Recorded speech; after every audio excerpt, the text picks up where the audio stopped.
Alright, so I got my rope, my line looped on my hand, and I got it holding at the horn. I'm gonna grab it about a third of the way to a halfway, let it drop. So I'm just holding it like that, over to the side.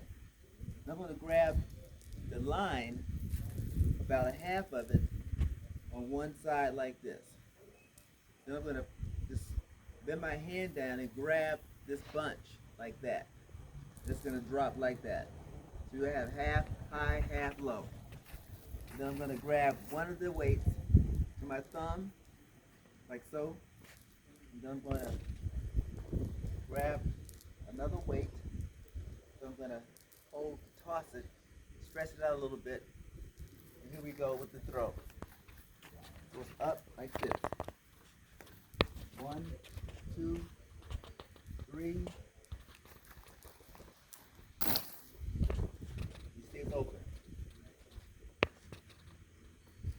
And then when you get over here, with your fish in your line, in your net, it's gonna sink while you're